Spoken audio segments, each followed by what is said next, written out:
সপ্তাহে একদিন শুক্রবার, চাইলে আল্লাহ এমন পারতেন যে শুক্রবার দিন ফজিলতের দিন, তাহলে যেই লোকটা মঙ্গলবার মারা যেত সে আল্লাহর ওই ফজিলত থেকে বঞ্চিত হয়ে যেত। তাই আল্লাহ ঘোষণা করে দিলেন, হাবিব চিন্তা করেন না, প্রতিদিন আপনার উম্মতের জন্য শুক্রবার, তবে একটা সময় আছে, সেটা হচ্ছে তাহাজ্জুদের সময়। শেষ রাত্রে আমি আল্লাহ দুনিয়ার আসমানে তার জন্য অপেক্ষা করি। বান্দা ক্ষমা লাগবে ক্ষমা চাও, আমি ক্ষমা করে দিব। রিজিক লাগবে রিজিক চাও, আমি আল্লাহ তোমার রিজিকের ব্যবস্থা করে দিব। অসুস্থ, তোমার সুস্থতা দরকার, চাও আমার কাছে, আমি চাও আমার কাছে। এত চান্স, এত সুযোগ, এত অফার পরেও যেমন বর্তমান সময়ে একজন প্রতিষ্ঠিত ব্যবসায়ী মানুষ তিনি যদি এই কথা বলেন যে আমি ফোন চালাই না, ফোন ব্যবহার করি না, আমার কোনো সিম নেই, এই মানুষটাকে সমাজের মানুষ কি বিচক্ষণ বলবে নাকি নির্বোধ বলবে? একটু আওয়াজ দিয়ে বলতে হবে, তাকে কি বলবে? যে আপনি একজন প্রতিষ্ঠিত ব্যবসায়ী, ব্যবসার এত এত কাজ আপনি মেনটেন করেন, পরিচালনা করেন, আর আপনার কোনো নাম্বার নেই, সিম নেই, যোগাযোগ করার মতন কোনো ব্যবস্থা নেই, এটা হতে পারে? ঠিক তেমনি এই একই প্রশ্ন আল্লাহ হাসরের ময়দানে আমাকে আপনাকে করবেন যে তোমার জন্য কি প্রতিদিন রাত্রে শেষ ওয়াক্তে আমি আল্লাহ অপেক্ষা করি নাই, তাহলে ক্ষমা নিয়ে তুমি কেন আসতে পারলে না? তোমার জন্য কি আমি অপেক্ষা করিনি, তাহলে তুমি পরিবারের পেরেশানিতে কেন নামাজ ছেড়ে দিলে? কেন পেরেশানির জন্য আমার কাছে তুমি চাইলে? এই প্রশ্নগুলোর উত্তর আমার আপনার কাছে নেই। এই জন্য আলোচনার চাইতে, আলোচনা করা এবং শোনার চাইতেও বেশি গুরুত্বপূর্ণ হচ্ছে যে আমি আর আপনি পরিবর্তন হব। এজন্য এক মজলিসে গেলেন, গিয়ে চুপচাপ তিনি বসে আছেন, উপস্থিত জনতা সমানে কান্না করতেছে। খুব খেয়াল করে শুনবেন, তিনি কিন্তু কি করতেছেন না, কোনো আলোচনা করতেছেন না, তিনি চুপচাপ বসা, আর সামনের যেই মানুষগুলো আছে তারা হাও মাও করে কান্না করতেছে।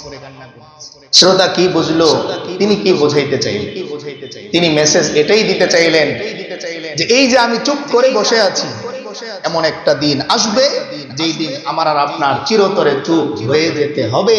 এই ফিকির যাদের মধ্যে আসছে তারা আলোচনা ছাড়াই কান্না শুনবে। দ্বিতীয় মেসেজ তিনি এটা দিতে চাইলেন যে আমি আলোচনা করলাম, আপনি আলোচনা শুনলেন, আমিও মানলাম না, আপনিও মানলেন না, তো এই আলোচনার এক পয়সা দাম নেই। এর চাইতে বরং চুপচাপ বসে থাকি, দিলের মধ্যে জিকির থাকুক, এর চাইতে আরো কোটি কোটি গুণ বেশি ফায়দা।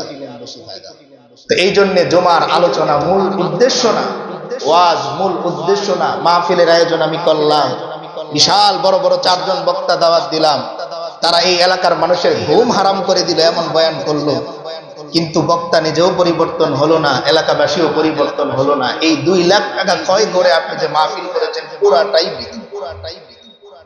আর আপনি আপনার বাড়িতে আপনি নিজে বক্তা হলেন, আপনার স্ত্রী আপনার শ্রোতা, আপনার সন্তান আপনার শ্রোতা, 3 জনে মিলে আলোচনা করতেছেন আগামীকাল আমরা রোজা রাখবো। এই মজলিসটা পৃথিবীর মধ্যে সবচাইতে বড় ওয়াজ মাহফিল, সবচাইতে বড়।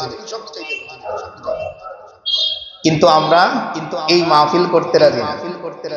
আমরা মাহফিল করব কোনটা? ইউটিউবে সবচাইতে বেশি ভিউ এই বছর যার আসছে এমন একজন বক্তা আমাদের লাগবে, কারণ এই এলাকার মানুষকে ঘুমাইতে দেওয়া যাবে না, এই এলাকার অসুস্থ রোগীদের ওই দিন সুস্থ থাকতে দেওয়া যাবে না, শিশু বাচ্চাদেরকে ওই দিন ঘুমাতে দেওয়া যাবে না, হর্ন 50টা লাগাইতে হবে, কারণ এইখানে বাংলাদেশের সবচেয়ে বড় বক্তা আল্লাহর হাবিব সাল্লাল্লাহু আলাইহি ওয়াসাল্লাম পৃথিবীর সবচেয়ে বড় বক্তা ছিলেন না, কিন্তু তার জবানের মধ্যে, তার আচরণের মধ্যে আল্লাহ তাআলা এমন পাওয়ার দিয়েছিলেন যে তার আচরণ দেখে বিধর্মীরা মুসলমান হয়ে গেছে, তার শাগরেদদের, তার সাহাবীদের দেখে দেখে মানুষ মুসলমান হয়ে গেছে।